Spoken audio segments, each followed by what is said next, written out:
nuus vanaand. President Cyril Ramaphosa gee versekering oor polisiediens nadat dagvaarding betekenis op die nasionale kommissaris van polisie en 12 senior amptenare aangekla is. Iran verwerp die VSA se 15-punt vredesplan met aanvalle wat beide kante steeds voortduur.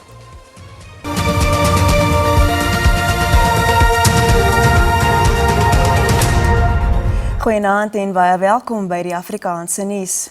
President Cyril Ramaphosa sê hy neem kennis van die nasionale vervolgingsgesag se klagtes teen die nasionale kommissaris van polisie, generaal Fani Masemola, en die inhegtenisneming van senior polisiebeamptes in verband met beweerde tenderbedrog.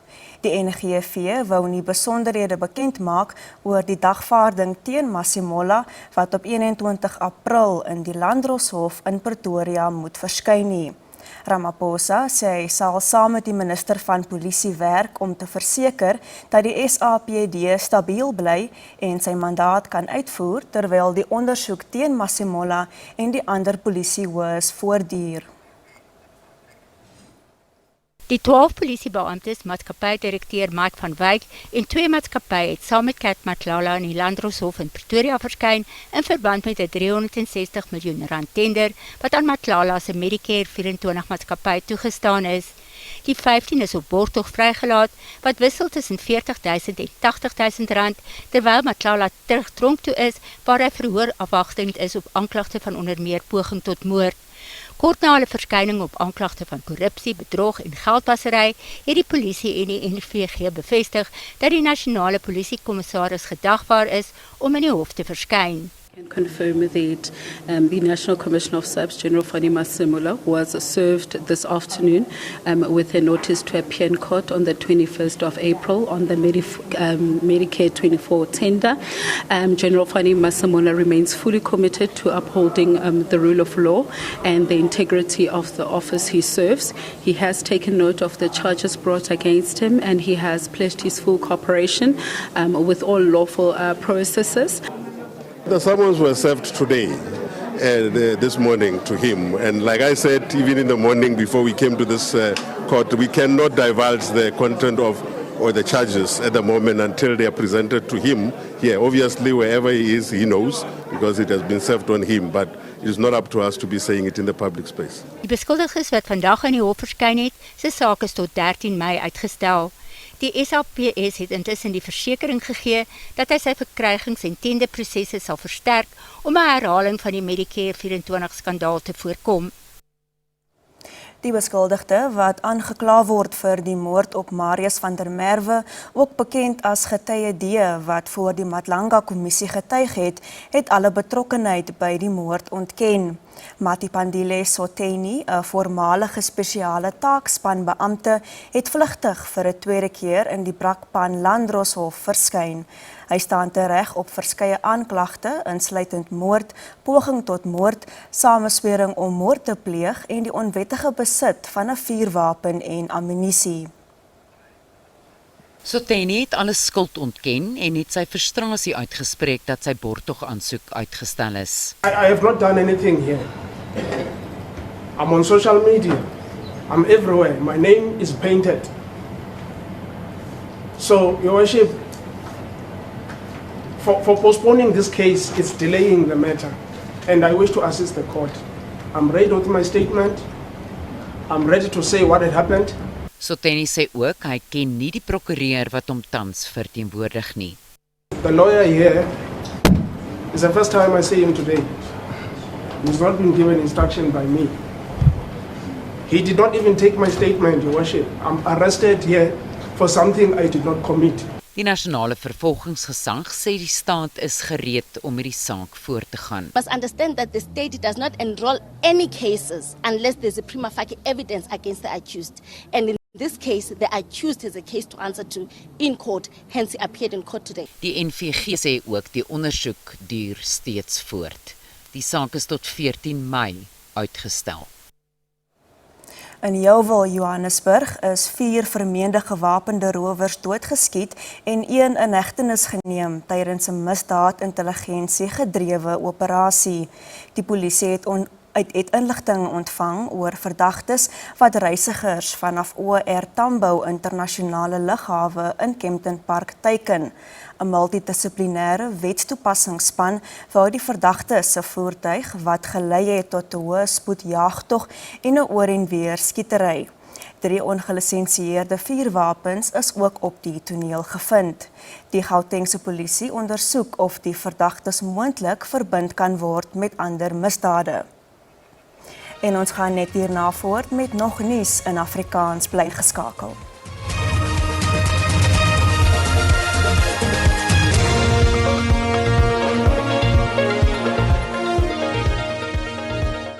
Die moontlikheid van 'n vredesooreenkoms in die VSA en Israel se oorlog op Iran ry wipplank. Vroeër vandag het Pakistan 'n 15-punt vredesplan van die VSA aan Iran afgelewer. Teheran het intussen die plan verwerp en dit as oordrewe beskryf. Turkye en Pakistan word oorweeg as moontlike lande waar samesprekings gehou kan word. Die Amerikaanse plan is blykbaar net 'n opgewarmde weergawe van die Trump-administrasie se vroeër eise aan Teheran tydens onderhandelinge voor die begin van die oorlog.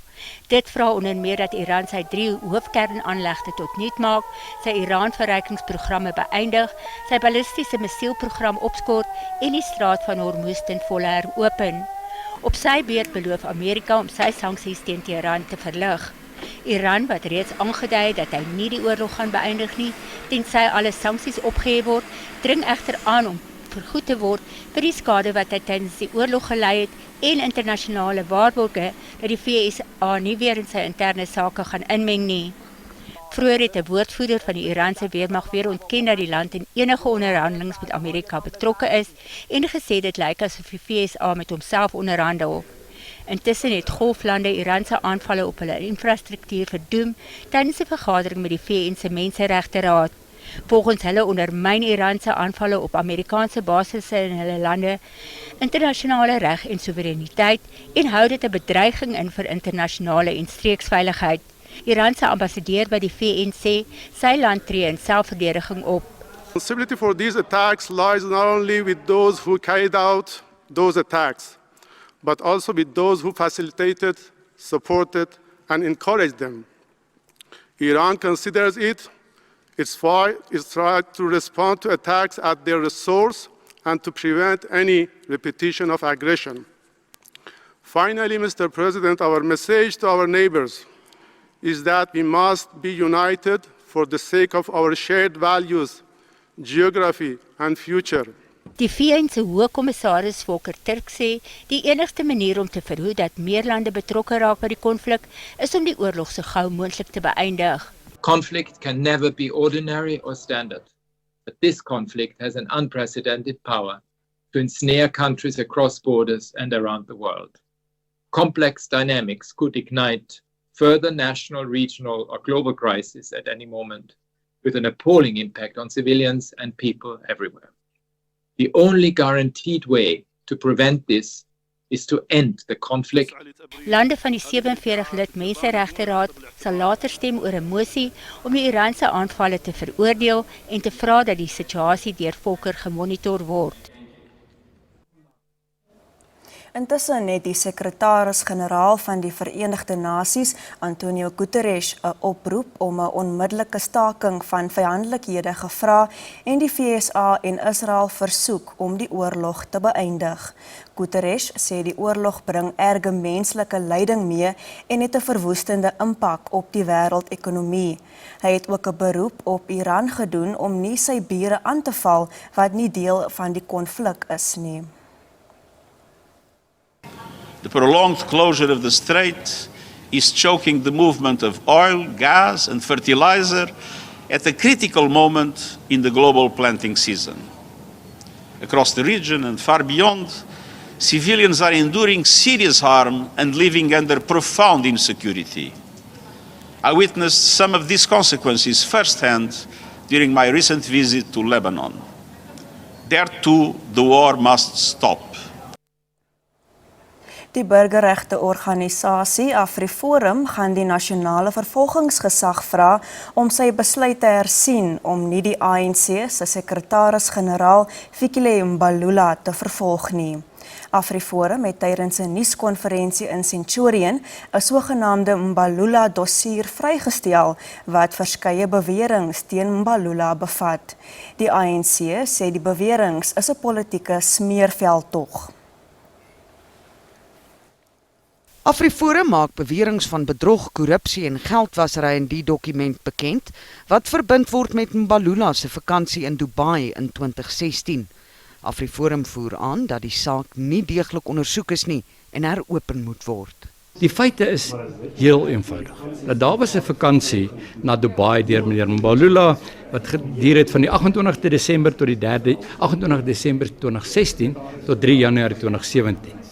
Die koste daarvan was R684,000. Nou die geld is nie deur meneer Mbalula betaal nie, maar dit is deur Setkers betaal. Eers nadat meneer Mbalula teruggekeer het. Meneer Mbalula keer terug na sy vakansie en in Februarie vra die reisagentskap dat hulle is nog nie betaal nie. Toe word daar betaling gedoen deur Setkers, deur een van hulle maatskappye van R300,000 en daar's verskeie verdere betalings in kontant van R150,000, R150,000 en R85,000. Daarna gebeur daar niks. Tot en met 9 Oktober 2017. Toe Eyewitness News verslag doen oor hierdie vakansie en in die verslag sê hulle dat die vakansie is betaal deur Setkers. Op dieselfde dag begin die terugbetalings van meneer Mbalula aan Setkers. Op dieselfde dag. Ons sê dis 'n spieelbeeld van wat in Mdlanga gebeur het. In Mdlanga is generaal Shibiri gekruis voor oor R70,000 lening wat hy ontvang het van meneer Mtlala. Toe die polisie toeslaan op sy woonhuis, daai selfde dag begin hy terugbetalings doen. En die regter sê dis deursigtig. Dis 'n duidelike feit dat dit word ingeklee as 'n lening wat nie 'n lening is nie. Maar daar's een stappie verder. En dit is dat as ons sê dat dit 'n lening is en as die vervolgingsgesag aanvaar dat dit 'n lening is. 'n Lening is ook 'n voordeel in terme van die korrupsiewet. AfriForum sê indien die NVG nie optree nie, sal hy die saak self verder voer. Die ANC sê egter, hy staan bankvas agter sy sekretaris-generaal. Die party verwerp die dossier en sê dit is 'n polities gemotiveerde poging om Mbalula en die party se geloofwaardigheid aan te tas. Die burgemeester van die Johannesburgse metro, Dada Morero, sê die stad gaan sy munisipale voertuie na elektriese voertuie opgradeer wat die stad se brandstofuitgawes aansienlik sal verminder. Die stadsraad het sy eerste elektriese voertuig herlaaistasie bekendgestel. Behalwe dat die Johannesburgse metro planne het om meer elektriese voertuie aan te skaf en meer battery-herlaaistasies op te rig, wil die stad ook elektriese busse aanskaf en die elektriese voertuiginfrastruktuur uitbrei. The benefits are more with EVs.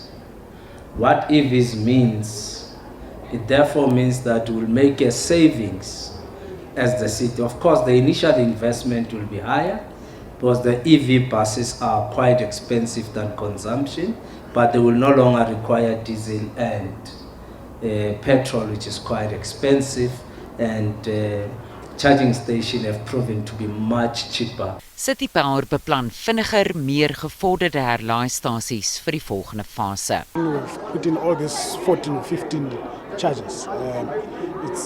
It's normal charging, they take around up to 45 minutes max to charge.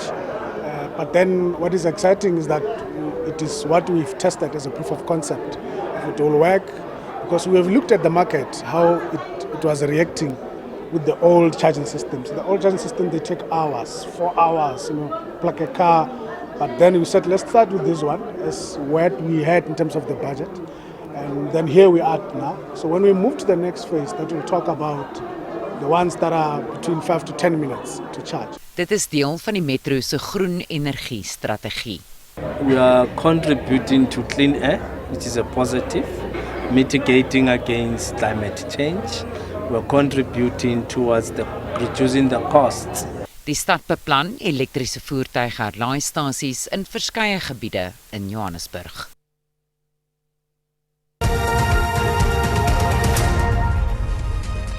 En nou vir die markaanwysers soos om 5:00 vanmiddag met die sluiting van die JSE.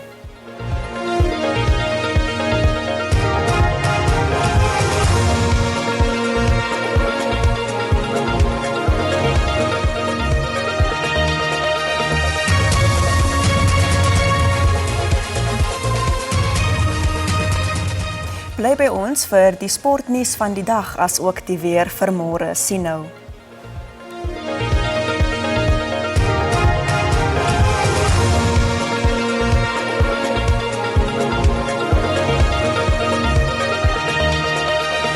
En ons moet groet, ons is môre aand weer terug met nog nuus in Afrikaans. Mooi bly tot dan.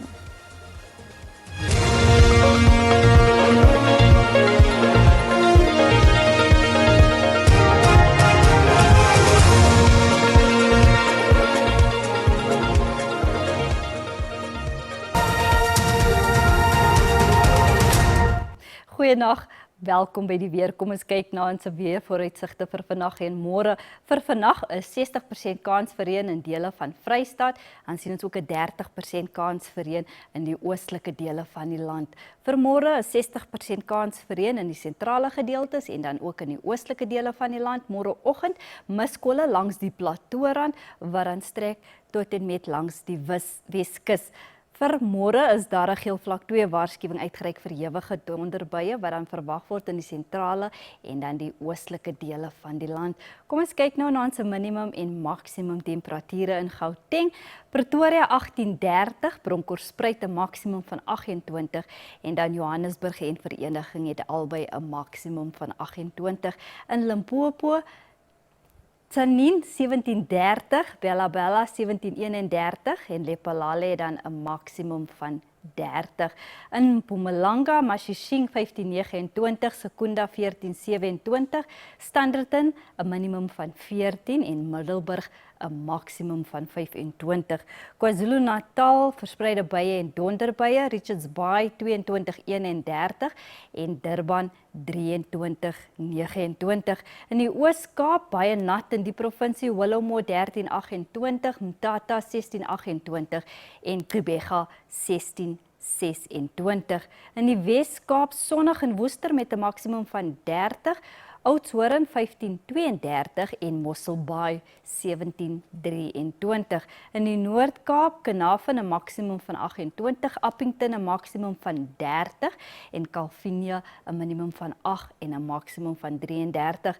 Verspreide buie en donderbuie in Vrystaat, Botawil 17:29 en dan Sasolburg 15:27. Ten slotte Noordwes, Tosca 'n maksimum van 30 en dan Vryburg 'n minimum van 16 en 'n maksimum van 29. Dit is dan al van my en die weerdiens. 'n Rustige aand verder.